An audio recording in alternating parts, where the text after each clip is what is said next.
네, 안녕하세요. 8.15 머니토 가족 여러분, KB증권의 키맨 민재기 팀장입니다.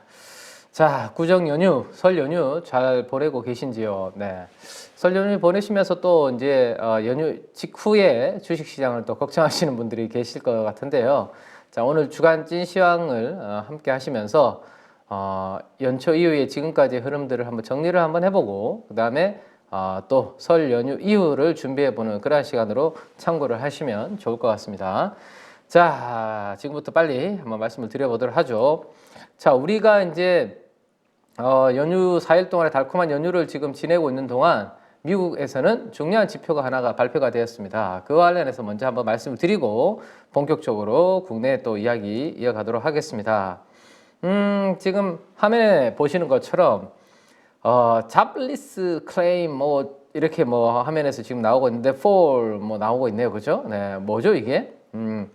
그러니까 실업 수당을 청구한 건데요. 이제 내가 이 직장에 다니다가 잘리게 된다. 그러면 이제 실업이 상태잖아요. 그죠? 그러면 이제 실업에 대한 수당을 이제 좀 청구를 하게 되는데 그러한 실업 수당 청구 건수가 기대했던 것보다 더 떨어졌다라는 이야기입니다. 여전히 그러면 뭐죠? 아하, 이거 고용이 여전히 탄탄하구나. 그리고 실업을 하더라도 또다시 일자리를 구할 수 있다라는 생각을 하는 사람들이 여전히 좀 많다, 강하다. 그죠?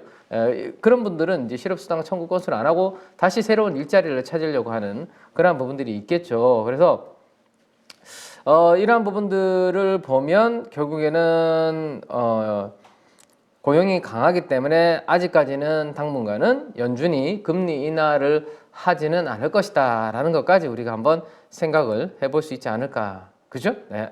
그래서 실업수당 청구 건수가 지금 생각했던 것보다 기대했던 것보다 큰 폭으로 이렇게 줄어들었다라는 거 하나 뉴스를 보시면 좋겠고요. 알고 계시면 좋겠고.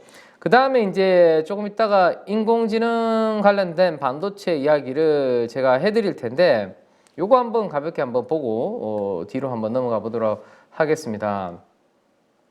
자, 요 기사가 요 다음 거죠. 네, 요거 한번 보시면 구글과 관련된 내용이죠. 구글 로고가 있는 거 보니까 그죠? 네, 한번 보시죠.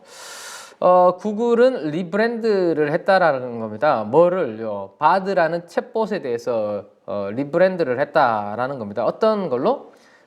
이건 뭐죠? 우리 제미니라고 읽는지 제미나이라고 읽는지에 대한 이야기를 지난번에 한번 한 적이 있었던 것 같은데 제미나이라고 보통 많이 표현을 하는 것 같아요.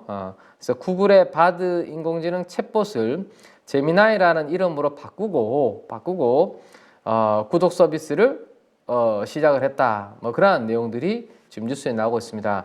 자, 지난번에 마이크로소프트와 구글과의 주가가 최근에 좀 마이크로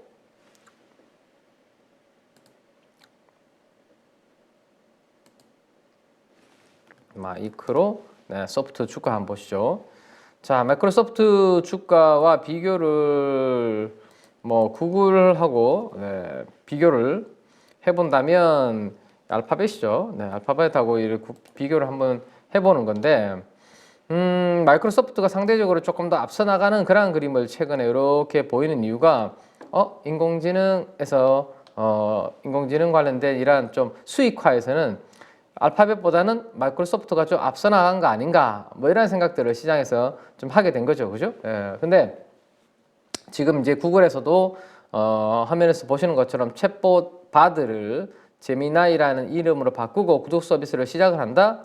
요거는 이제 뭔가 약간의 구글도 자신감이 좀 생긴 게 아닌가라는 것을 한번 생각해 볼 수 있을 것 같고 아래 이제 기사 내용을 쭉 보시면 이게 구독 관련해서 구독료 내용들도 나와 있는데요.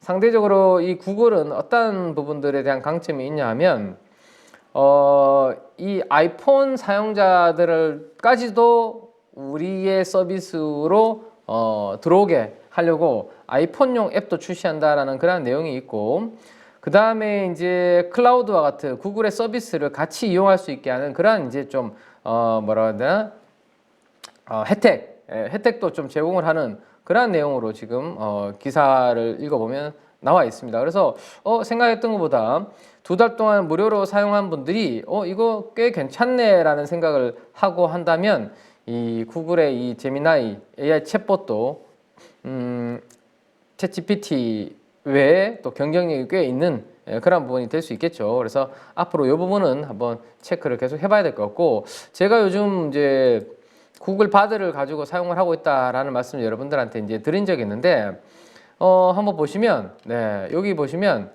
원래는 이 없던 이 키워드가 여기 왼쪽 상단부에 이렇게 나와 있습니다.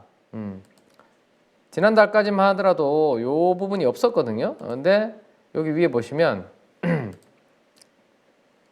지금 보시면 제미나이라고 위에 표기가 이렇게 나오죠. 구글 챗봇 바드에 들어가니까, 그죠? 네, 제미나이라고 이렇게 나옵니다.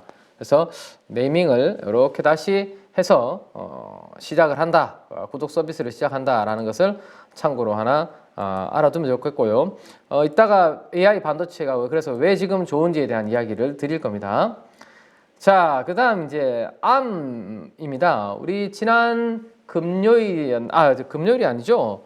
2월 8일이죠. 2월 8일 목요일 날 장시자점 방송에서 ARM이 시간에서 거의 30% 가깝게 급등하는 그러한 부분에 대한 이야기를 해드렸고, 왜 ARM이 급등하는지에 대한 말씀을 드렸고, 그러면 ARM이 시간에서 강세를 보이게 될 경우 국내에는 우리 AI 반도체 관련된 쪽에서는 어떤 영향을 미치게 되고, 그러한 부분들에 대해서 전반적으로 설명을 드렸는데, 중소형 AI 반도체 관련주들이 오래간만에 강세 흐름을 보였습니다. 그죠? 그리고 미국 시장에서 ARM이 아주 큰 폭으로 주가가 튀어오르는 그런 모습들이 또 뒤이어서 나타났습니다. 제가 가이던스도 아주 좋게 줬다라는 말씀을 드렸는데, 결국에는 인공지능의 힘, 여기 보시면 Early AI Winner라는 표현이 나오네요. 그죠? 인공지능의 영향으로 인해서 숫자가 아주 강하게 이렇게 성장하는 기업들이 나오고 있고, 그들의 주가는 이렇게 하루에 50%나 점프업을 하는 모습을 보여준다. 그죠? 보여준다라는 것이 상당히 의미 있는 부분이고, 요거는 이따가 제가 다시 한번 또 ARM과 관련된 이야기를 해드리도록 하겠습니다. 자, 이렇게 이제 우리 연휴 동안 연휴 초입에 나왔던 미국의 중요한 뉴스들 몇 가지 전달을 해드렸고, 이제 국내 이야기로 한번 들어가 보죠. 지금 1월달 연초 이후에 조금 시장이 좀 쉬는 듯 하다가 1월 19일부터죠. 약 1월 19일부터 시장이 특히 코스피 중심으로 좀 괜찮은 그죠? 주가 흐름이 양호한 상승이 지금 나오고 있는 그런 분위기입니다. 자, 그래서 이 흐름이 우리 연휴 이후에도 계속 될 건지에 대한 고민을 좀 해봐야 되는데, 1월 19일에 새롭게 만들어진 모멘텀은 뭐죠? 기업 밸류업 모멘텀입니다. 그죠? 기업 밸류업 프로그램이고, 저 PBR 관련된 테마, 뭐 이런 부분들이죠. 네. 자, 이게 이제 1월 19일부터 해서 정부에서 아주 강하게 이제 코멘트들이 나오기 시작을 했는데, 그때 이후로 그러면 외국인들의 누적 매수 포지션, 즉 밸류업 코리아라는 관점으로 그러면 외국인들이 진짜 돈이 들어오고 있는지를 한번 봐야 된다. 그죠? 한번 보면 2020년 코로나 때부터 지금까지의 외국인들이 우리나라 코스피에 대한 누적 순매수 포지션을 제가 이거 그려놓은 겁니다. 뭐 하겠습니까? 목요일 밤에, 그죠? 밤에 요거 한번 그려봤는데, 가지 여러분들한테 설명드리려고. 자, 코로나 때 우리가 주가가 아주 급등했던 거 기억나시죠? 3,000포인트 이상을 아주 급등했는데, 그때 외국인들은 우리나라 주식을 사지 않았습니다. 지금 보시는 것처럼 계속해서 주구장창 외국인들은 팔았습니다. 주식을 이렇게 팔았고, 대략적으로 얼마까지 팔았나요? 60조에서 70조 정도 사이 구간, 그죠? 거의 70조 가깝게 팔았다라고 보시면 될 것 같아요. 70조 가깝게 팔았고, 외국인들이 최근에 밸류업 프로그램이 가동이 되면서 결국에는 누가 이거 사줘야 된다? 이거 내국인들끼리 치고받아서는 결국에는 이거 시장이 이 밸류업 프로그램으로 인해서 시장이 움직이긴 어렵고, 결국에는 내국인들이 아니라, 내국인들이 그러니까 코스피 갔다가 코스닥 왔다 갔다 하는 그런 게 아니라, 외국인들이 일본처럼, 그죠? 작년 2023년 3월 이후로 외국인들이 일본 시장에서 매수를 강하게 하는 것 하면서 주가가 오른 것처럼 우리나라에 결국에는 외국인들이 다시 바이 코리아를 해줘야 이게 영향력이 있다라는 말씀드렸는데 최근에 오른쪽 동그라미 빨간색 그려놓은 그래프 한번 보시죠. 네, 이렇게 외국인들이 누적 스매스 포지션이 들어오고 있고 자 이게 만약입니다. 이거는 70조 정도를 팔았던 외국인들이 지금 절반 정도를 약간 되돌린 거예요. 그죠? 약 30조 정도 아직 못 미치는 수준. 그러면 앞으로 만약에 코로나 이후로 팔았던 물량을 그대로 다시 더 채운다라는 생각을 하면 얼마 정도로 더 살 수 있냐? 30조를 더 살 수 있는 아직까지는 총알이 여력이 있을 수 있다. 그럼 외국인들이 만약에 뭐 될지 안 될지 모르겠지만 30조 정도의 수급을 팔았으니까 다시 만약에 들어올 수 있는 환경이 되어가지고 너무 대한민국이 좋아 보여서 야 일본처럼 이거 되겠네 싶어서 들어왔을 때 30조라는 자금이 우리나라에 들어온다고 생각해 보세요. 외국인들이 수급과는 지수의 방향성과는 동행하는 성격이 있다라는 말씀드렸죠. 그래서 외국인들이 만약에 이거를 다시 커버하게 되면 지수는 우리가 상상하는 것처럼 다시 위로 올라가는 그런 그림이 당연히 나타날 가능성이 높다라고 그렇게 보셔야 될 것 같아요. 자, 그런데 이제 최근에 물론 이제 지난 2월 8일 날 목요일에는 코스닥이 오래간만에 1.8% 상승하기도 했는데 코스피가 조금 더 강한 상승을 최근에 보이고 있잖아요. 그죠? 그 이유는 바로 다음 그림으로 보시면 될 것 같습니다. 자, 2020년 코로나 때부터 지금까지 코스닥에서의 외국인 누적 순매수 포지션도 제가 한번 그려봤는데 최근에 1월 19일 이후로 외국인들이 아주 강하게 코스피를 사는 것에 비하면 코스닥은 아직 주춤하는 그런 모습을 보여주고 있습니다. 그러다 보니까 별로 움직임이 좀 없는 연초에는 그러니까 성장주에 대한 기대감으로 AI 뭐였죠? 우리 XR 등등 해서 아주 강한 기대감으로 주가를 쫙 끌어올렸는데 저 PBR 쪽으로 모멘텀이 넘어가고 외국인들이 코스피 쪽으로만 집중이 되면서 코스닥은 좀 쉬어가는 그런 그림들이 나타나고 있네요. 자, 코스닥도 그런데 지난 2월 8일 날 외국인들이 1,000억 이상 매수가 들어오면서 1.8% 강세를 보였습니다.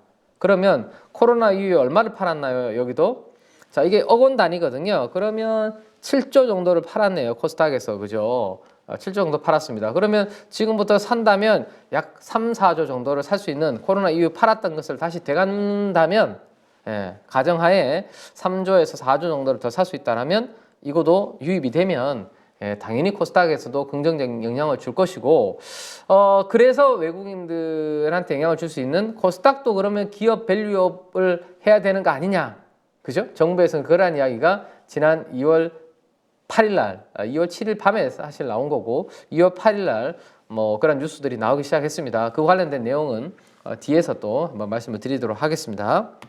자, 그러면 기업 밸류업 프로그램은 도대체 뭐를 작동해서 주가를 움직이고 있는지에 대해서 한번 설명을 한번 드려볼게요. 자, 밸류업이잖아요, 밸류. 네, 우리 주가는 어떻게 구해지나요? 주가라는 놈은 EPS에다가요. EPS는 뭐죠? 실적이죠, 그죠? 실적에다가 뭐를 곱합니까? PER이라는 밸류에이션을 곱해서 주가는 결정이 되게 됩니다. 근데 지금 정부에서 하려고 하는 게 뭐죠? 기업 밸류업인 거잖아요. 밸류업. 기업 밸류업. 그러면 이쪽을 올리겠다라는 이야기죠. 이쪽. 그죠? 밸류를 올리겠다. 멀티플을 과거에 5배 받고 10배 받던 기업들을 10배 받고 15배 받게 만들겠다. 그죠? 그러한 부분들을 하는 겁니다. 그래서 실적이 움직이지 않더라도 실적이 성장 안 하는데 단순히 밸류업만으로 시장이 올라갈 수 있냐? 라고 질문을 던지신다면 지금이 딱 그런 시장이잖아요. 지금이. 주가는 실적 곱하기 PER, 밸류라고 말씀드렸는데 실적은 지금 좀처럼 움직이지 않는데 실적에 대한 조정은 이 PER, PBR이 움직이면서 주가가 상승하는 움직임이 나타나고 있잖아요. 자, 지금 화면에 나타나고 있는 그림을 한번 보시기 바랍니다. 이걸 잘 설명을 해주고 있습니다. 자, 이건 PBR 아니고 PBR은 뒤에서 제가 보여드리겠는데요. PER과 EPS라고 보시면 돼요. 자, 위에 있는 노란색 그래프가 실적입니다. EPS. 우리 코스피 전체 기업들이 앞으로 1년 뒤에 실적을 잘 벌 것인가 못 벌 것인가를 보여주는 그래프라고 보시면 돼요. 근데 지금 어때요? 그래프가. 작년에 2023년도 4월 달부터 그래프가 이렇게 올라왔었거든요. 예. 그러다가 지금 최근에 어떻게 되고 있나요? 거의 플랫하게 움직이고 있죠. 예. 거의 변화가 없습니다. 그러면 주가를 만드는 공식 중에 실적은 거의 움직임이 없다. 플랫하다. 그러면 뭐가 주가가 올라온 거냐?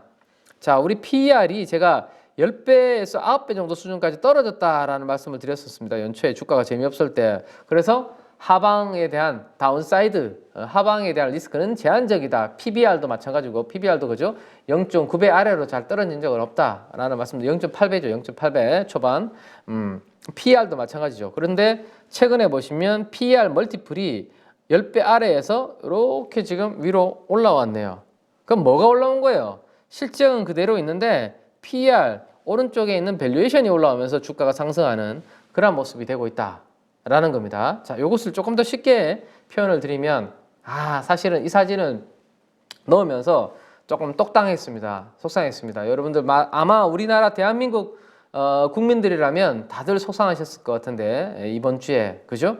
우리나라 대한민국이 아시안컵에서 아시안컵 준결승에서 안타깝게도 탈락했잖아요. 열심히 싸웠지만 탈락을 했습니다. 그래서 우리가 사랑하는 이란 위에 우리나라의 캡틴 손흥민 선수도 고개를 떨구는 모습이었고 이강인 선수도 아직 어린 나이에 되게 실망하는 그런 모습이 강했죠. 그래서 이 사진을 보면서 되게 또 다시 한번 속상한, 왜냐하면 저는 기대를 좀 했거든요. 결승이 언제 열리나요? 우리나라 시간으로 2월 10일 설날 당일날 이거 열리기 때문에 가족들하고 모여가지고 이거 결승전 응원할 수 있겠네라는 기대감으로 이거를 기다렸는데 이게 수포로 이게 실패하면서 안타깝게 되었습니다. 자, 아무튼 그건 그렇고요. 자, 이들에 대한 옛날에 제가 설명을 드렸던 적이 있습니다. 이들의 실적은 이들의 실력이라고 보면 돼요. 그죠? 손흥민 선수와 이강인 선수의 실력을 우리가 기업들의 실적으로 비교할 수 있을 것 같고, 이 실적에 대한 그 다음에 이 선수들에 대한 실력에 대한 평가를 오른쪽에 있는 밸류에이션, 멀티플이라는 표현을 애널리스트 분들은 많이 쓰는데요. 몇 배, 배수, 그죠? 이런 것들을 줍니다. 자, 근데 지금 우리나라가 뭘 한다? 기업 밸류업 프로그램을 하려고 하는 거잖아요.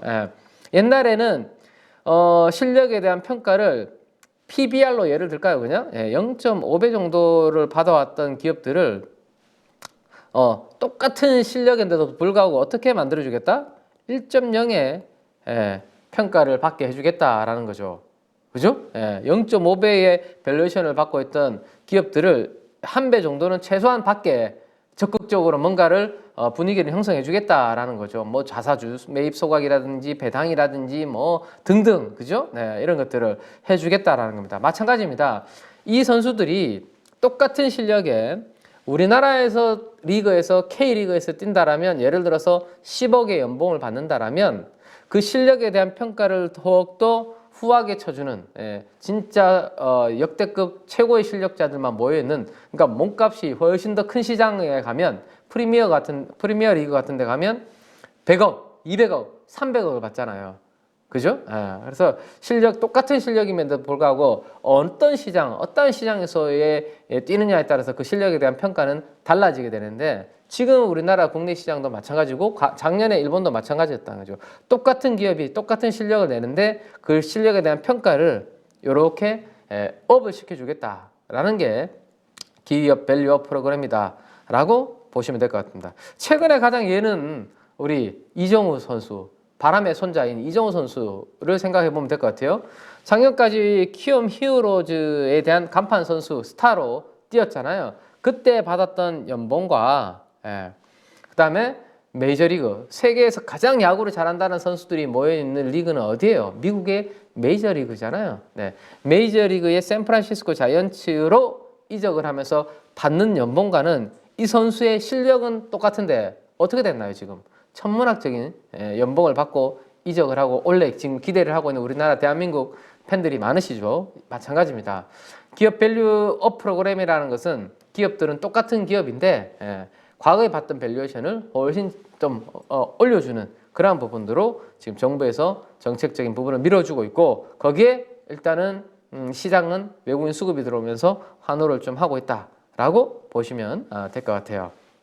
자, 그러면 우리보다 먼저 움직였던 작년도에 먼저 이 부분을 시행을 했던 누구죠? 일본의 케이스를 한번 보면서 우리나라의 케이스가 앞으로 어떻게 될 것인지에 대한 전망을 제가 한번 말씀드리도록 하겠습니다. 자, 작년 3월 달부터 시작이 되었다라는 말씀을 드렸습니다. 23년도 3월 달부터 밸류 프로그램을 했는데 그 성과를 보니 어떻게 됐나요? 저 PBR주의 비중이 감소하는 효과가 나타났네요. 자, 저 PBR은 1배 미만의 주식을 보통 우리가 저 PBR이라고 보통 많이 하죠. 한 배도 못 받는 기업들. 그래서 0.5배 미만의 기업들이 원래는 1년 전에는 그죠? 1년 전에는 6% 정도 됐는데 지금은 어디? 절반 정도로 이렇게 0.5배 PBR을 받는 기업들이 절반 정도로 감소를 하는 모습이 있고 그다음 0.5배에서 1배 정도를 받는 기업들이 34% 정도의 비중이었는데 이것도 30%대로 이렇게 떨어지는 반면에 1배에서 2배 이상 받는 기업들은 오히려 작년 대비해서 올해 증가하는 그래서 밸류업 프로그램이라는 것을 일본에서 가동을 해보니 그 성과는 확실히 저 PBR주의 비중이 감소하는구나 라는 것을 알 수 있습니다. 그리고 오른쪽에 프라임이라고 해놨잖아요. 프라임. 이 프라임은 뭘까요? 제가 있는 KB증권에 제가 운영하고 있는 프라임 클럽을 이야기하는 걸까요? 아니죠. 그게 아니라 자 프라임이 뭐냐? 일본이라는 이 주식시장은요 어떻게 나눠져 있냐? 프라임과 스탠다드와 그로스라는 지수로 이렇게 세 개로 크게 세 개 지수로 이렇게 분류를 하는 부분이 있는데요. 그 중에서 가장 시가총액이 크고 기업들이 주로 있는 시장이 프라임이고 그거보다 시가총액이 좀 밑에 낮은 기업들이 있는 시장이 스탠다드고 그거보다 더 낮은 중소기업들이 있는 시장이 그로스다라고 이렇게 생각을 하시면 될 것 같아요. 쉽게. 자, 그래서 그러면 프라임은 그랬는데 스탠다드, 그거보다 시가총액이 작은 기업들이 많이 포진되어 있는 이 스탠다드 시장에서는 어땠나라는 것을 보면 스탠다드는 제가 프라임보다 시가총액이 낮은 기업들이라고 말씀드렸는데 여기도 마찬가지네요. 그죠? 네, 여기도 0.5배 미만의 기업들의 21% 정도 비중이 이렇게 15%까지 떨어졌고 2배 이상 받는 PBR 기업들의 비중은 올라가는 그런 모습을 전반적으로 밸류 프로그램 성과에 따라서 저 PBR주가 감소를 했다라는 것이 일본 시장에서 우리가 볼 수 있는 포인트다. 그래서 지금 저 PBR 관련주들이 1월 19일 이후로 열심히 지금 주식시장에서 달리고 있는 거고 특히 외국인 수급이 그다음에 외국인 수급이 들어오면서 그들이 빈집 상태에서 수급이 이미 별로 관심을 안 두고 있어서 다 팔아놓은 상태에서 살짝씩만 외국인들이 건드려도 탄력이 아주 강하게 움직이니까 기관들 입장에서는 어떻게 해야 된다? 따라 붙을 수밖에 없다라는 말씀드렸죠. 그죠? 따라 붙지 않으면 구정 전에는 저도 어제는 저희 직원들한테 그런 이야기를 했습니다. 우스갯소리로. 구정 전에 내가 우리 직원들한테 제가 일을 시킬 수는 없죠. 그러면서 구정 끝나고 한번 두고 보자 뭐 이런 이야기를 제가 우스갯소리로 그냥 했는데 여기도 마찬가지 아닐까요? 그죠? 네.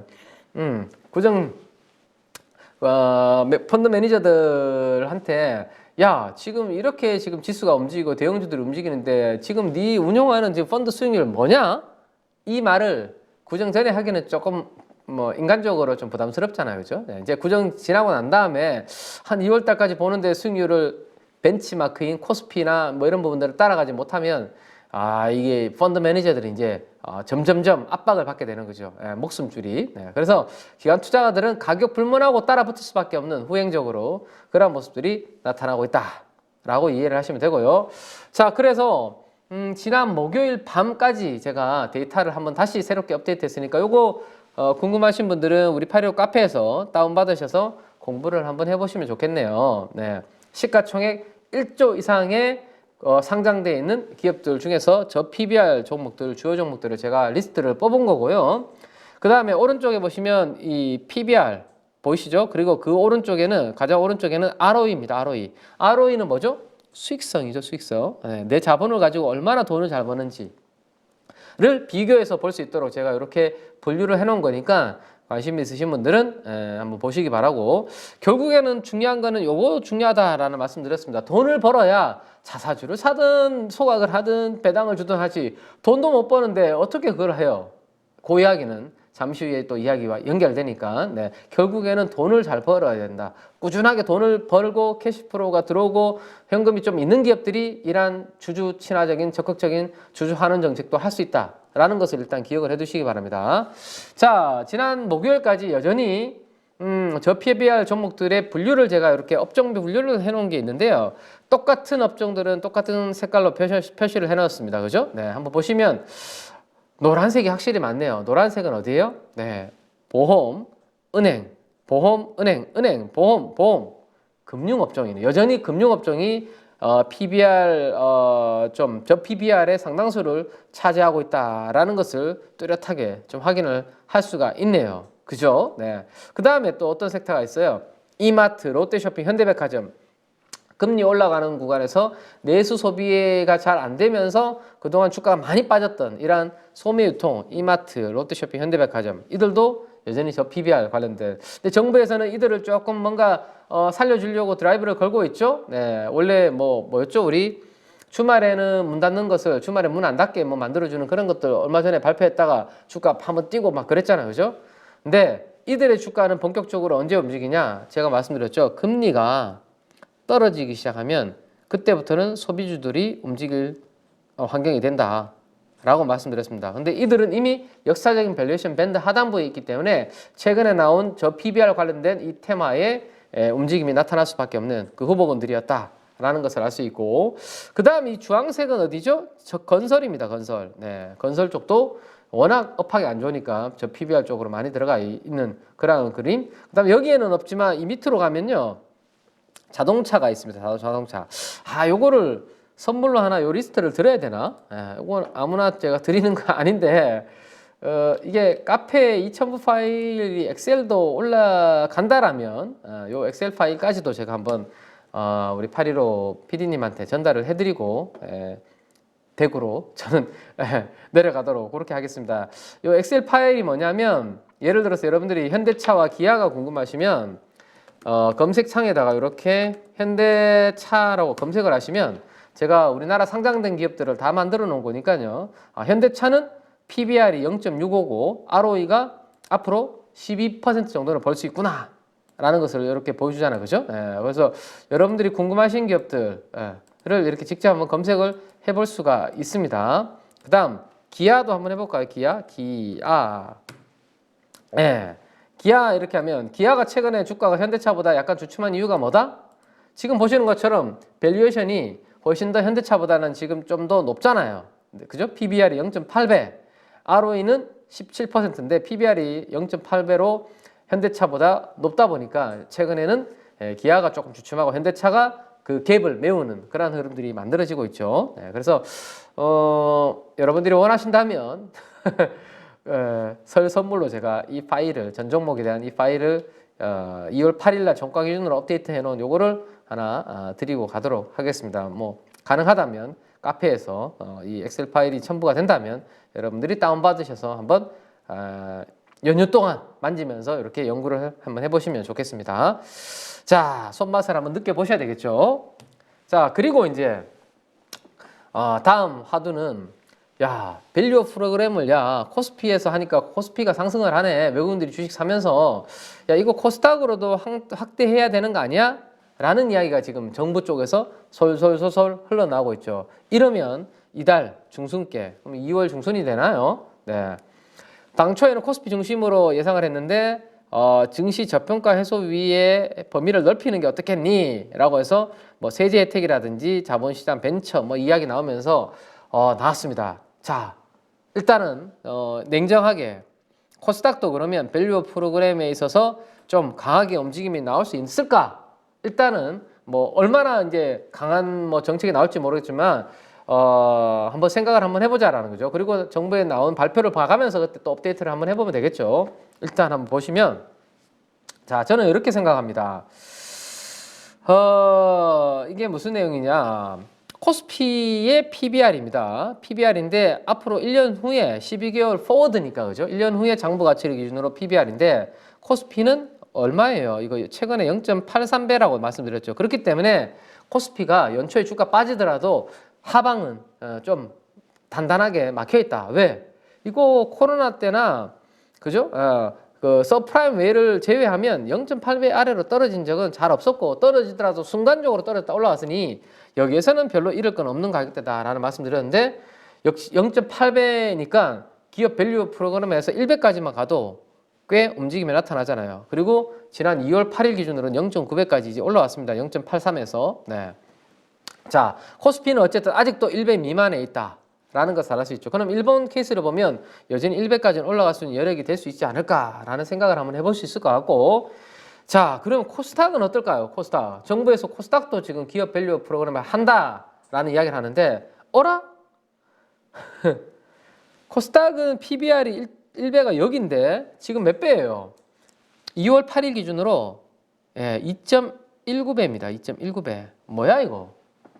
2.2배 정도 수준에서 아직 거래가 되고 있네요. 최근에 코스닥 주가가 빠지면서 오르지 못하면서 작년 하반기 무려 2.8배까지 갔다가 테마주들 달릴 때 2.2배까지 떨어지긴 했지만 여전히 코스닥은 거의 2.2배 정도 수준에서 움직입니다. 이 2.2배라는 PBR은 일부 선진국들이 지수가 받고 있는 PBR 수준이다. 그래서 이미 코스닥은 일부 선진국들이 받고 있는 PBR 수준으로 받고 있는데 이거를 밸류업을 시킨다?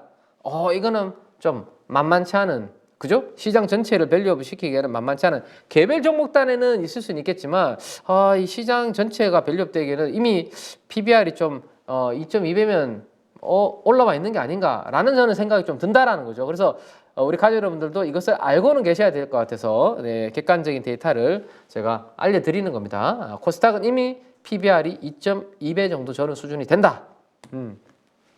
자, 그래서 이것을 일본의 케이스를 가지고 우리가 한번 보자라는 거죠. 그럼 일본도 그러면 우리나라 코스닥 같은 중소형주들이 기업 밸류 프로그램을 했을 때 주가가 괜찮았는지를 한번 보는 겁니다. 자, 그때 당시의 흐름을 한번 보시면 이 기업 밸류 프로그램이라는 부양책으로 수혜를 주로 받은 시장은 대기업 중심의 프라임 시장이다라는 것을 알 수 있습니다. 왜? 프라임이라는 게 파란색 선, 그죠? 짙은 선입니다. 지금 밸류 프로그램을 3월달부터 했다라고 말씀드렸잖아요. 3월달 이후로 주가가 누가 가장 많이 올랐나? 여기 프라임이잖아요, 프라임. 그 다음에 스탠다드가 그보다 시가총액이 작은 쪽이라고 말씀드렸죠, 스탠다드. 네, 이렇게 됩니다. 자, 프라임과 스탠다드는 나름대로 3월 이후로 주가가 상승을 했는데 니케이 225가 빨간색이고요. 이건 대표 지수죠. 자, 근데 중소기업들 중심으로 되어 있는 그로스 지수가 있다라고 제가 아까 앞에 서두에서 말씀드렸죠. 중소기업 중심의 그로스 지수는 밸류업 프로그램 이후로 어떻게 됐나요? 100을 중심으로 지금 그려놓은 건데 밑으로 내려간 거잖아요. 여기 밑으로 이렇게 내려갔잖아요. 잠깐은 반짝을 했지. 잠깐 반짝을 했는데 결과적으로는 쭉 이렇게 떨어지는 그러한 그림이 나타났습니다. 즉 기업 밸류 프로그램을 일본에서 가동을 해보니 대기업 중심으로 프라임과 스탠다드는 상승을 했는데 중소기업들 중심의 그로스 지수는 오히려 마이너스 성과를 기록했다. 이것은 의미 있는 부분이죠. 알고는 있어야 된다. 그죠? 그래서 코스닥에서 우리가 기업 밸류 프로그램을 했을 때 앞으로 공부를 하는 데 있어서 일본의 케이스를 우리는 알고는 있자라는 거 말씀드리겠습니다. 그리고 우리가 밸류에이션이 전체 시장의 밸류에이션이 그렇게 낮은 상황은 아니다라는 거.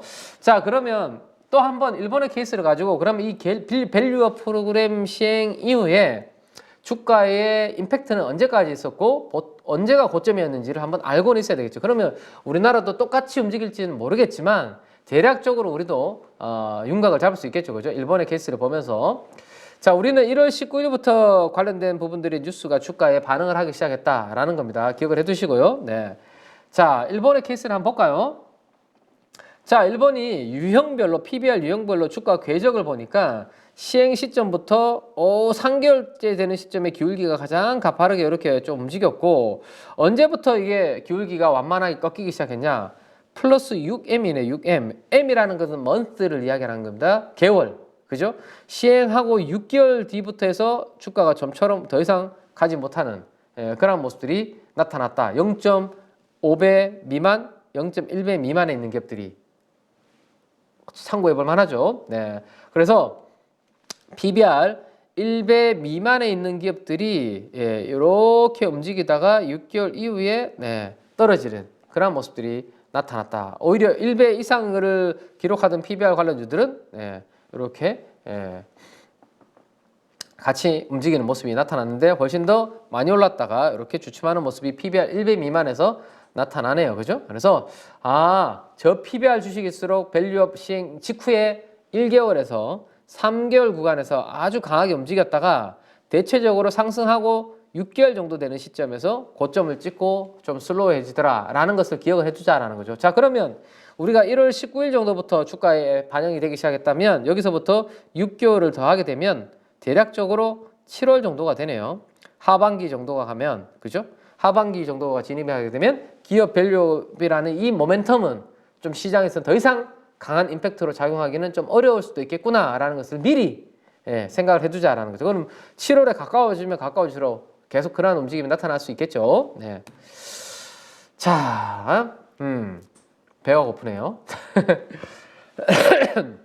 자, PBR 수혜주들의 성과를 한번 보죠. 자, 그러면 왜 그러면 6개월 되는 시점에서 이들이 탄력을 좀 잃었는지 어떤 또 하나의 이벤트가 있었는지를 한번 볼 수 있는 부분인데 PBR 개선 수혜에 관련된 ETF가 있었고요. 주주와 경영 이해 합치 ETF 이런 것들이 이제 출시가 된 적이 있었습니다. 일본에서. 우리도 왜 지수 만들고 지수와 관련된 펀드라든지 ETF 출시될 수 있다라고 제가 말씀드렸잖아요. 그죠? 그러한 부분들이 일본에서도 미리 다 그렇게 움직였습니다. 한번 보시죠. PBR 개선 수혜 ETF가 상장되는 시점이 9월 달이었습니다. 3월 달부터 시작이 됐는데 9월 달이라 6개월 되는 시점이었네? 라는 것을 알 수 있죠. 자, 그 다음에 주주 경영 이해 합치라는 ETF가 언제 상장이 되었다? 이것도 9월 7일 날 상장이 되었네요. 3월 달 시작 후에 6개월 되는 시점에 이 ETF가 만들어졌네? 오히려 관련된 ETF들이 기업 밸류업 관련된 ETF들이 상장이 되니까 주가가 그때부터 더 강하게 오른 게 아니라 오히려 주가는 상장 직후부터 주가는 슬로우해지는 그런 흐름이 나타났다라는 것을 기억해 주자는 거죠. 아마 금융기관들이 지금 지수 관련된 밸류업 지수 관련된 것을 만들고 그 지수를 따라가는 ETF와 펀드들을 많이 만들어낼 텐데 그 ETF와 펀드들이 상장되는 시점에서는 오히려 주가가 그때부터는 슬로우해질 수 있다라는 것을 일본 케이스를 가지고 알고 있자. 자, 그러면 우리 코스닥이 1.8%나 상승을 했는데 그러면 도대체 이 밸류업 프로그램이라는 것을 코스닥에서도 할 수 있다라는 것으로 상승을 한 게 아니라 그러면 왜 상승했을까? 그 이야기를 지금부터 한번 드리도록 하겠습니다. 1.8%가 지난 2월 8일 날 상승했는데요. 자, 좀 빨리 말씀드릴게요. 자, 첫 번째는 제가 지금 코스닥 지수가 안정을 찾으려면 뭐가 선행이 된다라고 계속 말씀을 드려왔죠. 시가총액을 많이 차지하고 있는 2차 전지가 가격 조정을 너무 거칠게 보이면 안 된다. 2차 전지 주요 대형주들이 안정을 좀 찾으면 코스닥도 좀 안정을 찾을 수 있다라는 말씀을 드렸는데 이번에 나왔던 뉴스가 LG와 관련된 양극재 동맹 지행과 관련된 뉴스가 나왔고요. 그 뉴스가 나온과 동시에 2월 8일 날에 2차 전지 핵심 소재 10개를 묶어놓은 ETF의 주가 상승률을 한번 보시죠. 대부분의 종목들이 한 개도 빠짐없이 다 상승하는 모습이 나타났습니다. 결국에 2차 전지 관련주들이 좀 안정을 찾으니까 지수의 안정에 확실히 영향을 주는구나라는 것을 확인할 수 있죠. 그래서 2차 전지 관련주들이 에코프로의 실적에 어닝 쇼크의 악재에 노출도 있었고 LG화학 관련돼서 기대에는 못 미쳤지만 어쨌든 뉴스도 좀 있었고 라고 이해를 하시면 될 것 같아요. 그래서 2차 전지 핵심 소재 ETF가 이렇게 올라오는 5% 정도 2월 8일 상승했는데요. 이 부분이 일단 전저점에서 영향을 좀 줬다라고 보시면 되고요. 자, 두 번째는 2월 8일 날 장시작전 방송에서 말씀드렸던 ARM입니다. ARM. 그죠? ARM이 엄청나게 가이던스, 어닝 서프라이즈 나왔고 가이던스도 좋게 제시를 하면서 주가가 목요일 밤에 2월 8일 날 미국 시간으로 2월 8일 날 밤에 50%나 뛰어 올랐다. 이거 보이십니까?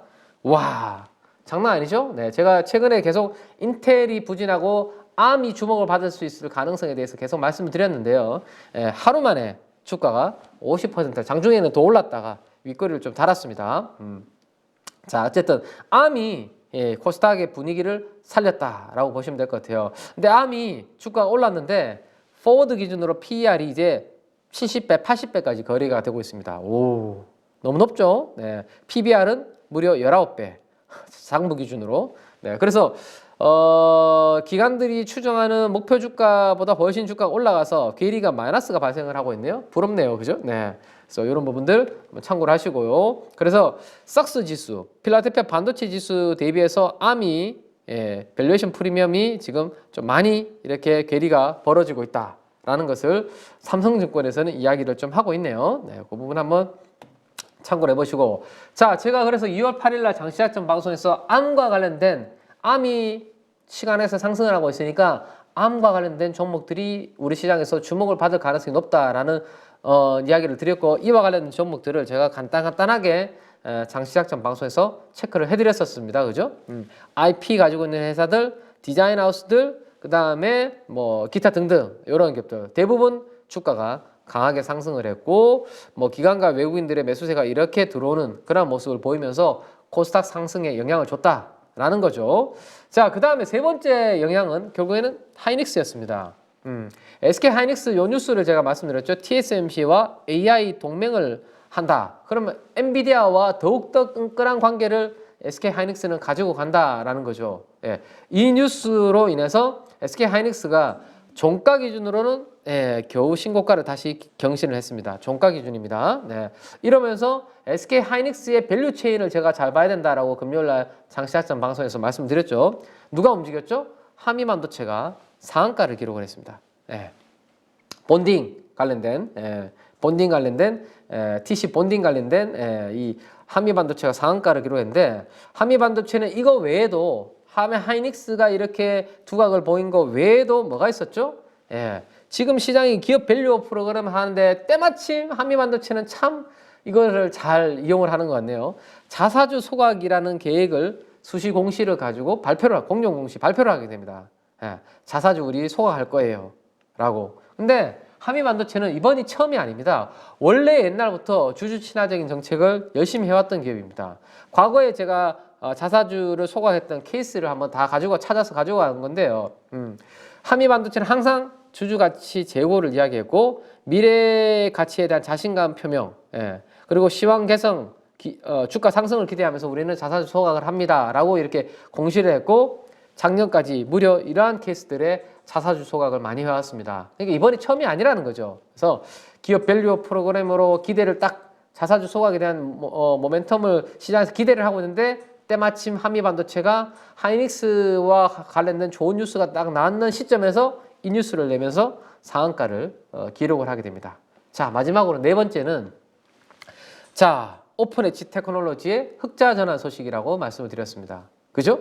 오픈 엣지 테크놀로지가 상장 후에 첫 분기 흑자를 기록을 했다. 대부분이 이제 이 AI 반도체 관련 기업들이 실적 시즌에서 부진하지 않을까라는 생각을 했는데, 그것을 뒤집어 버렸잖아요. 그죠? 그러면서 오픈 엣지 테크놀로지 기관 외국인 순매수 들어오고, 나머지 AI 반도체 쪽으로도 실적 시즌에서 선방을 할 수 있겠네라는 기대감이 생겨나게 된 거죠.